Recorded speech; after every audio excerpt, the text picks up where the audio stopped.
যারা কক্সবাজারে এতদিন আন্দোলন করে আসছে, আমাদের আসলে অনেক আগে আসার কথা ছিল, কিন্তু আমরা আসতে পারি নাই। এবং আমাদের এই বিভাগীয় জেলায় জেলায় কর্মসূচিগুলো শুরু হয়ে গেছে, সেটার উপলক্ষে আমরা প্রাথমিকভাবে আসছি। যেহেতু তাদের সাথে আমাদের তেমন কোনো কমিউনিকেট ছিল না, কয়েকজনের সাথে আমাদের কমিউনিকেশন ছিল, তো আমরা আজকে বলেছিলাম যেন সবাই থাকে এবং সাধারণ শিক্ষার্থী যারা ছিল তাদের সাথে আমরা কথা বলেছি এবং আন্দোলনের স্মৃতিচারণ, পরিচয়, আর হচ্ছে এখন বর্তমান কক্সবাজার কেমন আছে এবং ওনারা কেমন কক্সবাজার চান এবং কি মানে কক্সবাজার নিয়ে তাদের পরবর্তী চিন্তা ভাবনাগুলো কি, সেই বিষয়ে আমরা কথা বলেছি। আমাদের এখানে দুইটা ধাপে মিটিংই বলতে পারেন, মিটিং হয়েছে। সেটা হচ্ছে প্রথমে হচ্ছে আমরা জেলা প্রশাসক অর্থাৎ ডিসি স্যার, এসপি স্যার, সেনাবাহিনীর একজন প্রতিনিধি, ওনাদের সাথে বসেছি এবং পরবর্তীতে আমরা শিক্ষার্থীদের সাথে আমাদের যারা ভাই বোন আছে ওনাদের সাথে বসেছি, বসে কথা বলেছি যে আসলে তাদের অভিজ্ঞতাগুলো শুনেছি, আমাদের যেই কথাগুলো ছিল সেই কথাগুলো এখানে আমরা বলেছি। আমাদের এখানে ক্লিয়ার কিছু মেসেজ ছিল, আমাদের কক্সবাজার সম্পর্কে কিছু নিউজ ছিল আমাদের কানে যে বিভিন্নভাবে ডিভাইড করা হচ্ছে বা হচ্ছে দুইটা পক্ষ হয়ে যাচ্ছে, যেটা আমরা গত 5 তারিখে দেখেছি। তো এই জিনিসগুলো ক্লিয়ার করার জন্য মূলত আমরা এসেছি এবং সাধারণ শিক্ষার্থী যারা আছে সবাইকে আমরা ডাকার চেষ্টা করছি, যাদের সাথে কানেক্ট ছিলাম আমরা তাদেরকে ডেকেছি। তো তাদের মুখ থেকে আমরা শুনেছি আসলে ঘটনাটা কি। তো আমরা এখানে ক্লিয়ার করে বলে দিয়েছি যে আসলে সাধারণ শিক্ষার্থী যারা তারাই হচ্ছে আমাদের সাথে কাজ করবে এবং বৈষম্যবিরোধী ছাত্র আন্দোলনের ব্যানারটা হচ্ছে সাধারণ শিক্ষার্থীদের ব্যানার, সাধারণ ছাত্র জনতার ব্যানার। এটা কোনো দলীয় ব্যানার না। এখানে যদি কেউ দলীয় এজেন্ডা বাস্তবায়ন করতে আসে তাহলে আমরা তাদেরকে প্রতিহত করব।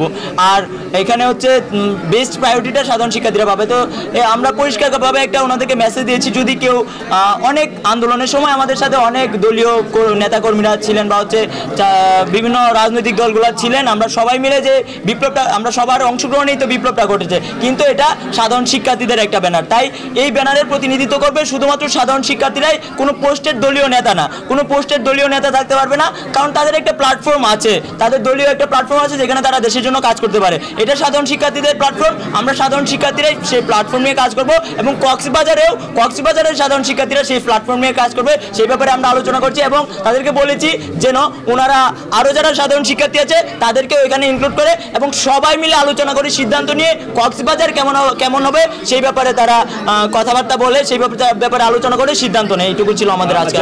দিদিদের নিয়ে বসছি, আমি সবাইকে বলেছি আমার যতটুকু ক্যাপাসিটি ছিল, যাদের সাথে কমিউনিকেট ছিল।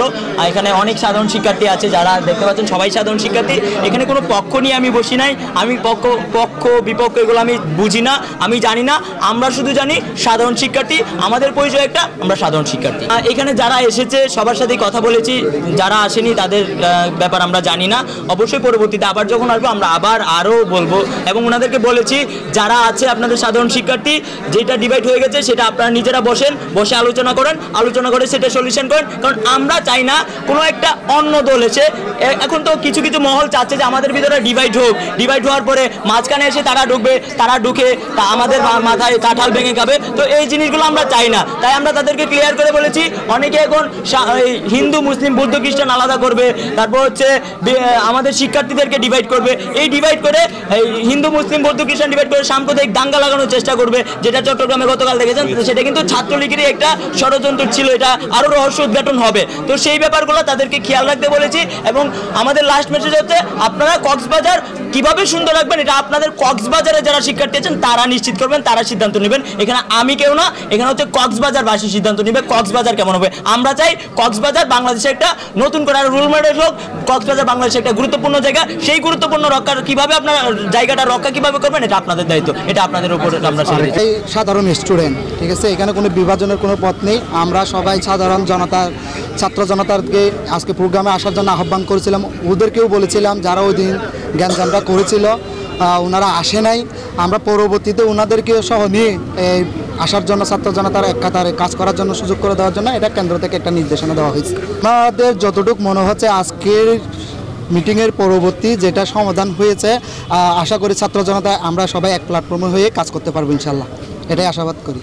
এটা এভাবে বলবো, আমরা আমাদের মধ্যে একটা ভুল বোঝাবুঝি ছিল, হয়তো বা যদিও তারা আগে অ্যানাউন্স করেছিল প্রোগ্রামটা, কিন্তু সেন্ট্রাল ঘোষিত প্রোগ্রাম ছিল কালোর দোকান। আমরা যেহেতু কালোর দোকান থেকে আমরা বারবার আন্দোলনের সূচনা করেছি, আমরা এবং যিনি কেন্দ্রীয় সমন্বয়ক আজকে এসেছিলেন ওনারা ঘোষণা দিয়েছিলেন ওনাদের ফেসবুক ওয়ালে স্ট্যাটাসের মাধ্যমে কালোর দোকানের প্রোগ্রাম হবে দুটোই। আমরা যদিও তাদের জন্য 2টা থেকে 3টা পর্যন্ত অপেক্ষা করেছি। আমরা প্রোগ্রাম অ্যানাউন্স করার আগ অবধি তারা শহীদ মিনারের প্রোগ্রাম অ্যানাউন্স করে নাই। আর তাছাড়া আমরা শহীদ মিনারে মূলত প্রোগ্রাম অ্যানাউন্স করেছিলাম, সেটা হচ্ছে কি একটা হচ্ছে কি আমি জাতীয় সঙ্গীত বা বিভিন্ন বিদ্রোহী সঙ্গীত পরিবেশন করবো, আরেকটা হচ্ছে শহীদদের স্মরণে মোমবাতি প্রজ্বলন। কিন্তু আপনি লক্ষ্য করলে দেখবেন তারা কিন্তু শহীদ মিনারের প্রোগ্রাম অ্যানাউন্স করলেও মোমবাতি প্রজ্বলন বা শহীদ মিনার উঠে বিদ্রোহী গান পরিবেশন এই জিনিসগুলো তারা করে নাই।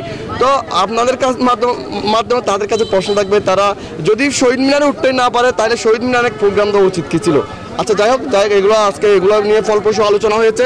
আমরা কক্সবাজার ঘটনার লক্ষ্যে আমরা 5 তারিখে তাদেরকে আপনাদের বিভিন্ন ক্লিপ থাকবে, তাদেরকে আমরা আহ্বান জানিয়েছি আমাদের সাথে এক মঞ্চে কাজ করার জন্য। এবং আমি ব্যক্তিগতভাবে তাদেরকে নিজেই নাম ধরে বলেছি, তাদের যারা দায়িত্বশীল ছিলেন তাদেরকে নাম ধরে বলেছি আপনারা মঞ্চে আসুন, আমরা আপনাদেরকে নিয়ে আজকে প্রোগ্রামটা সফল করতে চাই। তো তারা প্রোগ্রাম আমরা ঘোষণার পরে তারা আমাদের সাথে এক হই নাই। তো আজকে এই বিষয়গুলো নিয়ে ফলপ্রসূ আলোচনা হয়েছে। আমরা তাদের সাথে আবারও বলতেছি, আমরা বৈষম্যবিধি ছাত্র আন্দোলন আমাদের কাছে একটি আবেগের জায়গা হয়ে দাঁড়িয়েছে। আমরা তাদের সাথে বসতে চাই, তারা যেখানে বলুক, যে টাইমে বলুক, যে অবস্থানে বলুক, আমরা যারা আছি আমরা তাদের সাথে বসতে প্রস্তুত। তারা সুন্দর কক্সবাজার ঘটনার লক্ষ্যে আমরা সবাইকে সম্মিলিতভাবে সবার সাথে কাজ করতে চাই। যে আমার কাছে মনে হচ্ছে বিষয়টা এরকম, যদি বিষয়টা এরকম না হয়ে থাকে, সেন্ট্রাল ঘোষিত প্রোগ্রাম কিন্তু শুধু র্যালিতে সীমাবদ্ধ ছিল না, সেন্ট্রাল ঘোষিত প্রোগ্রাম কিন্তু শুধুমাত্র সমাবেশে সীমাবদ্ধ ছিল না। ওই দিন সেন্ট্রালের যে ঘোষিত কর্মসূচি ছিল ওই দিন দেখবেন মোমবাতি প্রজ্বলন একটা কর্মসূচি ছিল। কেনই তারা মোমবাতি প্রজ্বলন করলো না? আমার কাছে তাদের প্রশ্ন। আমরা যারা ওই আদর্শে বিশ্বাসী বা যারা আমরা মোমবাতি প্রজ্বলনে বিশ্বাসী, আমরা যারা সাধারণ শিক্ষার্থী আছি, আমাদের শহীদ মিনার উঠে মোমবাতি প্রজ্বলন করতে আপত্তি নেই। আমরা আমার সোনার বাংলা আমি ভালোবাসি এই জাতীয় সঙ্গীত গাইতে আমাদের আপত্তি নাই। আমরা যারা সাধারণ শিক্ষার্থী আমরা জুতা খুলে শহীদ মিনার উঠতে পছন্দ করি। আপনারা জানেন কাদের শহীদ মিনার অ্যালার্জি আছে, আপনারা জানেন কাদের মোমবাতি প্রজ্বলন অ্যালার্জি আছে। আজকের বিষয়টা এরকম ছিল না। আমি যে বক্তব্য দিয়েছি এগুলো হচ্ছে ভিন্ন বিষয়। আজকে জাস্ট ওনারা এসেছেন, ওনারা কক্সবাজারের সার্বিক পরিস্থিতি সম্পর্কে ওনারা জানে, ওনারা আমাদের কাছ থেকে একটুকু আশা করেন আমরা যাতে সম্মিলিতভাবে কাজ করি। আমাদেরকে পরামর্শটুকু দিয়েছেন এবং সুন্দর কক্সবাজার ঘটনার লক্ষ্যে কী কী করণীয় আছে পরামর্শটুকু দিয়েছেন।